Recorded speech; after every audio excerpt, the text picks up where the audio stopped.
Alright guys, what is going on? Welcome back to the channel. This message is coming to you live from sacredhealingtools.com, the mothership of the Sacred Serpent YouTube channel.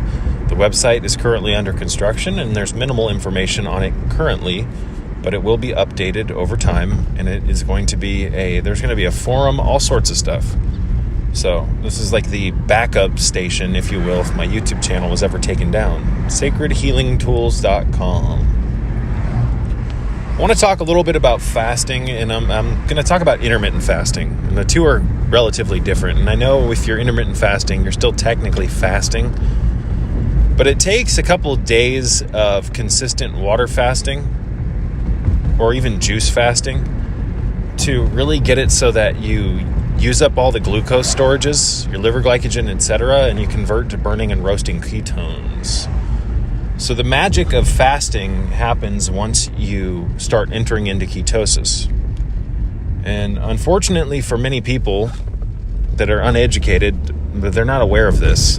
And they think that, intermittent fasting is all they need to do to get the benefit of fasting. And that is true to some extent, depending on how much you eat and what you eat when you break your fast and you close your fasting window and you go into your eating window. There's a right and a wrong way to do everything, but to really get the magic or the benefit of fasting, you want at least about 48 hours, and you want to go on water, right? Because if you do consume juice, like fruit juice especially, there's a lot of sugar in it, and that's caloric content. And the sugar will also make it so your body doesn't go into ketosis, because carbohydrates convert to circulating sugars, glucose. See what I'm saying? I'm not against using juice while fasting, although I very, very rarely do it. But I have done it, and it works amazing, regardless. But guys, how many of you have actually done like a 24-hour water fast? You're going to get more out of fasting that way. And fasting by definition is when you abstain from all calories, and juice has calories, right? So I've changed things up a lot, and what I focus on when I fast, and I intermittent fast every fucking day. I don't even eat until the sun. I do not eat if the sun's up. I haven't for God knows how long. It's been a really long time. I do not eat while the sun's up. My body hates having food during the day. In fact, I like to eat as a sedative, believe it or not. I violate modern logic on diet. They tell you not to eat before you go to bed. Yeah, if you've been eating all day, that's horrible. But if you close your fasting window, spike your blood sugar with your meal, it's going to make you drowsy, and it aids falling asleep. It'll help you sleep very deep. You see, we've been lied to about so much shit. It's disgusting. Sick of these Skeksis sitting over us like buzzards, vampirizing the life out of us with their bullshit logic and their garbage medical jargon, etc. Something needs to change, folks. But again, I do not eat when the sun's up like the sheep. In fact, I hate it, and it makes me kind of sick after fasting as much as I have over the years to see people eating during the day. It bothers me deeply, and it's not because I'm hangry. It's because people eat unconsciously. People don't eat to live; they live to eat. And I was driving through a part of California the other day, the wealthy part of California, and there's this cafe, and these people, these little douches, are sitting around this table, these little stupid tables, eating their little crumpets and their crap and gabbing about the current events and I'm not even going to get into it. Excuse me. I don't care if you sound judgmental. Sheep are sheep, and that's just the way it is. Mindlessly eating. You can see it in their eyes, you guys. When you get your psychic senses back, when you get your Jesus Christ, your metaphysical antennas back, you'll be able to see the degree of death. God, I can't speak today. Death in people's eyes. People are living in an unconscious state of hypnotism that mirrors that of being deeply asleep. It's like death, right? But let's just get back on track here. I don't eat when the sun's up. In fact, if I do, I go out of my mind. My body hates it. Less is indeed more. You just want what your body needs. You don't need a bunch of crap. 3 meals a day, 5 meals a day, constantly eating and spiking your blood sugar for what? To keep your metabolism up? That's how you wreck your metabolism. This is bullshit. But 99% of the time, you guys, I do not have any calories in the form of juice during my fast. 99.9% would be a better and more accurate description. So I'll have coffee. You know, again, I won't have juice 99% of the time, but I'll have coffee, which the benefits of coffee are it's exacerbated deeply when you're fasted. I'll have water that's restructured. I put so much time and effort into my restructuring of my water. It's like the level I'm on compared to the average person is not even, you can't even relate them. Most people aren't spending hours blessing their water, structuring it under moonlight, crystallizing it, vortexing it, oxygenating it, you name it. It's just the truth. But I'll drink restructured water on my fast and a broad spectrum of tea. Things like chrysanthemum, things like hibiscus. I drink a lot of flowers. I just do. I always have. I love the flowers. Butterfly, pea flower tea, calendula, all that. Chrysanthemum. I'll drink gynostemma on my tea or on my fast. Sometimes I'll have schizandra. Different mushroom elixirs, chaga tea. And from time to time I'll actually have a phycocyan and violetta blue-purple pigment prism water made from Aphanisomenon and Philosaqua, blue-green algae, or good quality spirulina. We've gone over this drink in the past. I like to give credit where it's due. I give credit to Dr. Robert Kassar for, I think it was like 10 years ago, introducing that to me on his 6 Liquids of Vitality series. I think it was that. It might have been one of his lectures. But when you consume these things in a fasted state, you're really going to be able to gauge how they affect your mind and your body.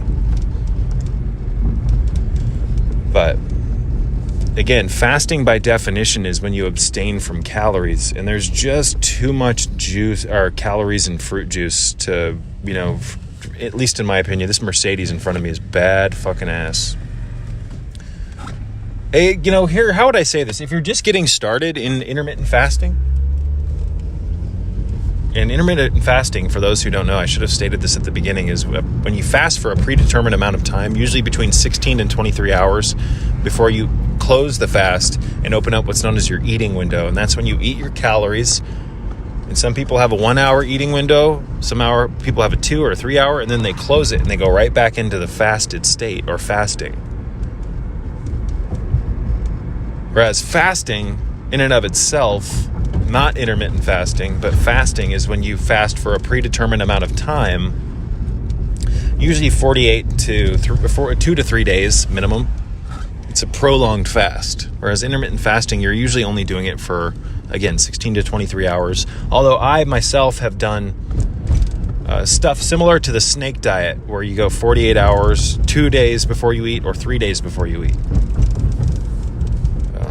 But now, for the most part, I tend to stick to about a 23 to 21 hour fast. And my eating window's 1 to 3, sometimes 4 or 5 hours, rarely 4 or 5 hours, though. If you're just getting started, though, have some juice. If you've never skipped breakfast before, if you've never skipped breakfast, and you're going out of your mind because your body's so used to, the addiction of eating at breakfast, which breakfast is the worst meal of the day. We've been lied to on almost every front. Breakfast is not the most important meal of the day. Shut the fuck up. Breakfast has done nothing but make this country more obese, fill them full of a bunch of bad oils, etc. It's just a total joke. But if you're getting into intermittent fasting, and you start slow. Skip breakfast, then skip lunch. And if you have to, have a little juice. Mango juice goes a long way. And you know what? I wouldn't worry too much about it being the most organic. Oh, I got to go get the fucking mangoes, or I got to go get the passion fruit or the star fruit. I got to come home and fucking run it through the juicer. guys, they're price gouging us on everything nowadays. Go get some processed fucking mango juice or some coconut water. You know, you don't have to have this stuff. I mean, if you can afford it, that's great. And if you have time, I suggest it. But even if you use some processed mango water or coconut water from the fucking dollar store, seriously, I'm not joking. If you replace your solid meal with that, even though it's not the greatest quality food, it's so much better than the crap you were eating before. Again, solid food that, again, relax a little bit. Don't be so anal about everything. That's something that I've had to learn over the years. Don't be so anal about everything. Hopefully this cop doesn't fucking pull me over. God damn it. Let's put this in my pocket. Maybe I can not get pulled over. The last thing I fucking need is a ticket. But start, if you can, you skip breakfast, skip lunch. Get your body used to that. This is not for everyone, especially those that are culturally obsessed with the decadence of food and all this gourmet crap and all this nonsense. So the other night, you guys, years ago, I bought my parents for Christmas this really expensive gift card for a really well-known restaurant in a particular part of California. And this gift card just sat for years. And the other night, I remembered, oh shit, I have that gift card. We should probably use it. So I suggested it to them. And yeah, let's go get food, da da da da da. So I ordered it, paid with the gift card. They came home and they had their food, 8 o'clock. Way too early for me to eat. And I kept mine on the side. And I waited until about midnight to eat this stuff. And it was a chicken legs or thighs or some shit that are covered in this rosemary butter, and then it's pressed with an actual brick on this grill, and it gets nice and black. And there was what was with it? These buttered carrots and green beans that were really crunchy. And what else came with it? A bunch of rigatoni and some bread. And I don't eat noodles, you guys, unless they're like rice noodles. From time to time, I'll eat a ramen bowl, but I hate fucking noodles out of a box. I used to love them. Now just thinking of them literally makes my stomach turn, you guys. I'm not joking. I hate fucking noodles. So I didn't eat that. And why am I bringing this up? I want to just mention this here in a minute. I'll get to the point. When 12 o'clock came around, I prepared everything. I ritualized all of my intake.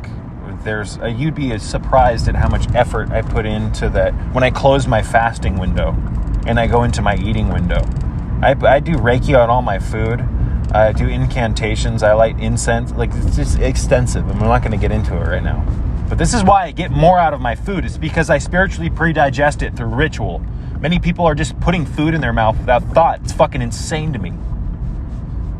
But 12 o'clock came around and I opened the food, and guys, the dinner there is like $35 to $50 a plate. I'm not fucking kidding. This is one of the most well-rated restaurants in this particular part of California. But because I fast regularly, because my metaphysical antennas are erect, because my body works different than the sheep, I'm able to gauge energy much different. And the energy coming off of this food was disgusting. I could feel all the stress of the chef who made it literally. I could feel the stress and the anger and whatnot of the people who made this. Again, they tell us not to talk to strangers, I'm not going to get into that. It's a little weird to me, just let me put it this way, that we go to restaurants and eat food from people we don't even know who made this. I don't know if they spit in my food or this, that, and the other. And the energy in this food was fucking disgusting. When you fast, you guys, properly, and if you properly re-nourish yourself when you close your fasting window, you will become much more sensitive to this stuff. Your tongue will heal through autophagy, or autophagy as it's called, the body's self-recycling process that is initiated through fasting. Your body will eat up dead proteins, old genetic material, you name it. Your body vacuums itself when you stop putting food in. That's how God designed this beautiful machine. But what am I trying to get at here, folks? When you fast, or when you don't fast, your senses, your taste buds, etc., they're not going to be able to pull out the weirdness. See what I'm saying? This food that I ate, and this is, again, people line out the door to this disgusting place. The food tasted like metal. Like, you will just be able to get so much more out of life and your senses if you stop eating so much. See what I'm saying? Your reflexes will get better. This is how we evolve. But when you constantly eat, when your body's full of 10 to 35 pounds of impacted fecal matter, waste, etc., and most people are like, you're not able to gauge the weird energetic anomalies that's present in the food. You know, if you follow Masaru Emoto's work, you'll know that the intention that you have while you do things affects those physical objects. Catch my drift? He dedicated his study on intention primarily to water. But guys, when you're cooking something, if you're stressed, if you're like a chef on an assembly line, sweating into the food, this, that, and the other, all that energy goes into the food. And that shit was fucking disgusting. You know what I like to eat when I break my fast? You know what I really love? Shredded fucking lettuce. Raw carrots, cooked carrots covered in butter. Meat, tallow, suet. I love suet.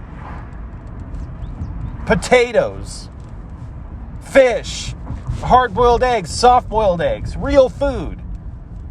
And you'd be surprised at how delicious this shit tastes and how little you need when you fast. Because when you stop eating so much, it teaches you appreciation for your food.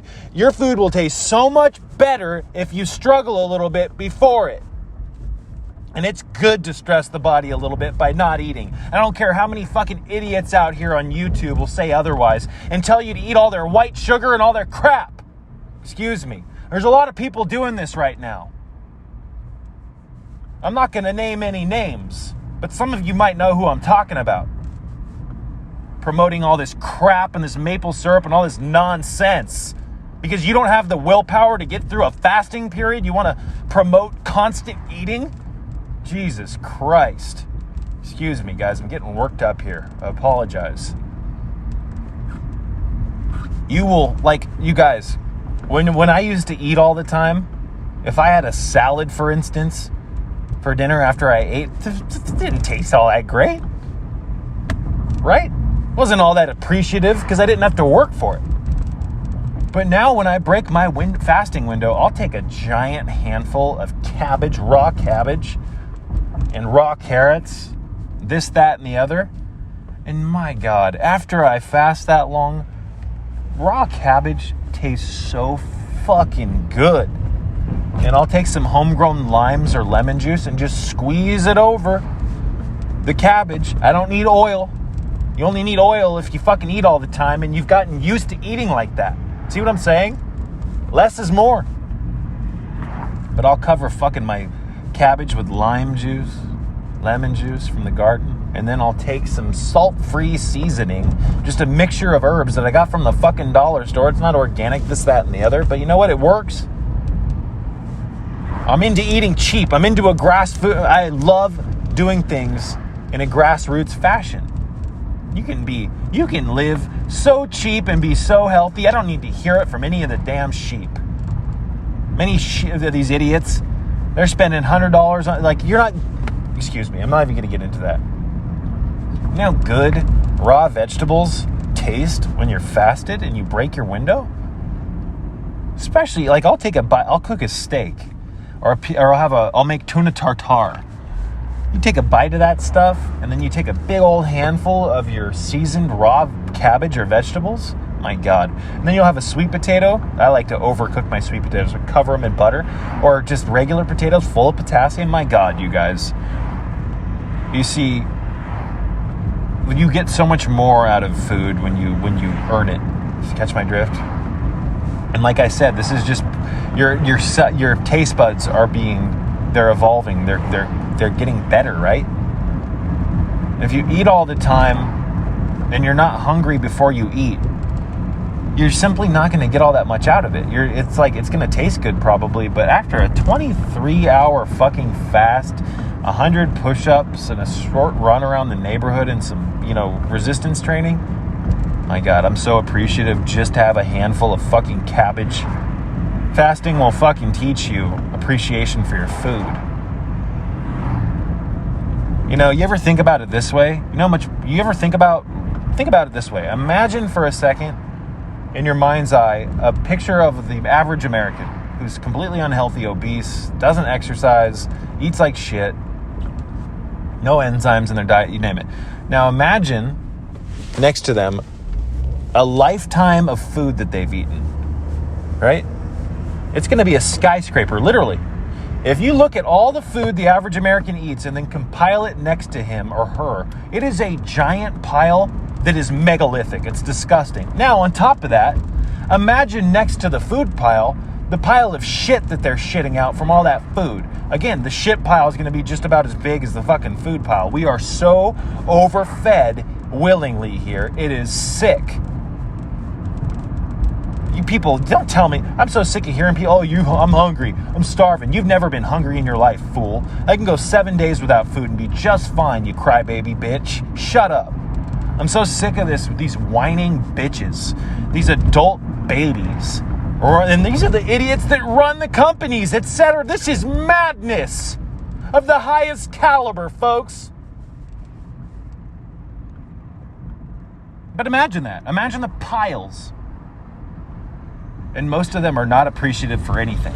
You know how much food the average American family throws out? My God, you guys are digging yourself a hole with your teeth. A grave with your teeth. There's a famous quote that I heard on a random YouTube, can't say it's famous.